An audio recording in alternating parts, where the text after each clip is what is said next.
kasih atas waktu dan kesempatan yang telah diberikan kepada saya.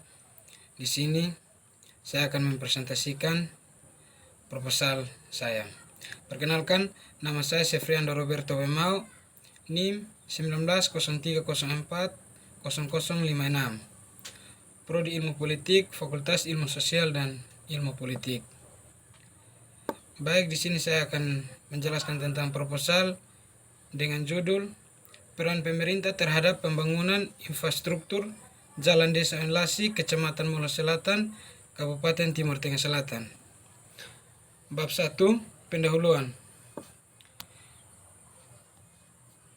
Peneliti ini dilakukan oleh peneliti bermaksud untuk meneliti tentang peranan pemerintah terhadap pembangunan infrastruktur di Desa Enlasi, Kabupaten Timur Tengah Selatan.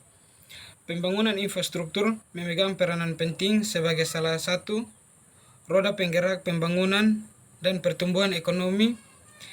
Keberadaan infrastruktur yang memadai sangat diperlukan dengan bagian yang sangat penting dalam sistem pelayanan masyarakat. Berbagai fasilitas fisik yang merupakan hal yang vital guna mendukung masyarakat dan pemerintah. Infrastruktur adalah fasilitas fisik yang dikembangkan atau dibutuhkan oleh agen-agen publik untuk fungsi-fungsi pemerintah dalam penyediaan air, tenaga listrik, pembangunan limbah, transportasi, dan pelayanan-pelayanan similar untuk memfasilitasi tujuan-tujuan sosial dan ekonomi.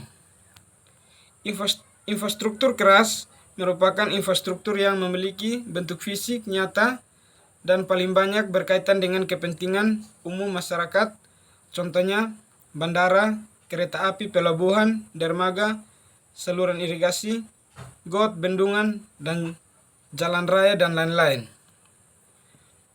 Infrastruktur keras non-fisik merupakan infrastruktur keras tetapi tidak memiliki bentuk fisik yang nyata, tetapi juga berguna dalam mendukung infrastruktur fisik lainnya dan berkaitan dengan masalah kepuasan publik. Contohnya seperti pasokan listrik, ketersediaan air bersih, jaringan, komunikasi, dan ketersediaan saluran gas. Infrastruktur lunak berbentuk kelembagaan atau kerangka institusional dan berkaitan dengan aktivitas pelayanan masyarakat yang disediakan oleh pemerintah. Contohnya, pelayanan kantor pos, pelayanan polisi, dan lain-lain. Sedangkan menurut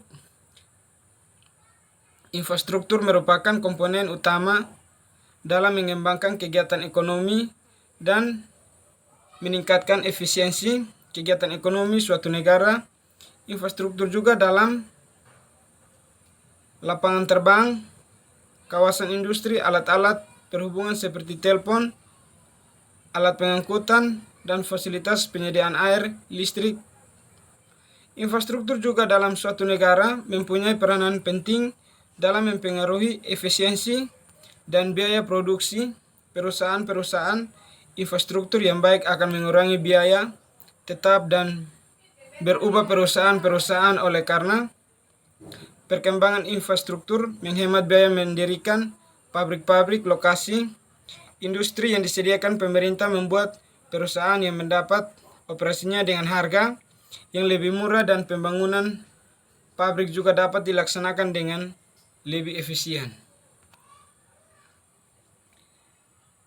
Keberadaan infrastruktur sangat penting dalam mendukung pembangunan ekonomi dan sosial dikarenakan infrastruktur yang baik akan dapat meningkatkan efektivitas dan efisiensi baik bagi dunia usaha maupun bagi sosial kemasyarakatan. Infrastruktur yang murah, jumlah produksi yang meningkat, laba usaha meningkat sehingga dapat mempercepat pemerataan pembangunan melalui pembangunan infrastruktur yang disesuaikan dengan kebutuhan masing-masing antar wilayah sehingga mendorong investasi baru, lapangan pekerjaan baru, dan meningkatkan pendapatan kesejahteraan masyarakat.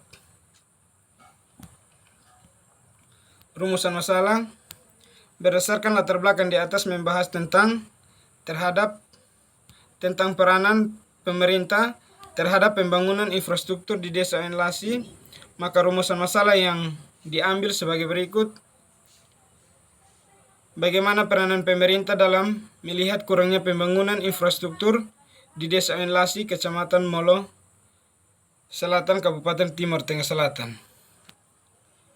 Tujuan penelitian berdasarkan rumusan masalah di atas, maka tujuan penelitian ini adalah untuk mengetahui sejauh mana kinerja pemerintah daerah Timur Tengah Selatan terhadap pembangunan infrastruktur di desa Oenlasi, Kabupaten Timur Tengah Selatan. Manfaat penelitian. Setiap penelitian biasanya memiliki dua manfaat, yaitu manfaat teoritis dan manfaat praktis. Manfaat teoritis dan manfaat praktis. Yang pertama, manfaat teoritis. Manfaat teoritis biasanya membahas tentang konsep penelitian dan berfungsi sebagai bahan kajian untuk peneliti selanjutnya. Manfaat praktis. Manfaat praktis biasanya lebih pada sumbangan pustakaan bagi desa setempat dan sebagai pertimbangan untuk peneliti dalam bidang studi.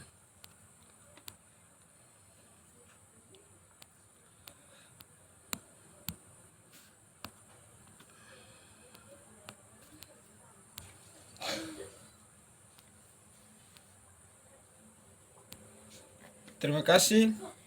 Itu adalah presentasi proposal dari saya. Mungkin jika ada salah kata, saya mohon maaf. Sekian dan terima kasih.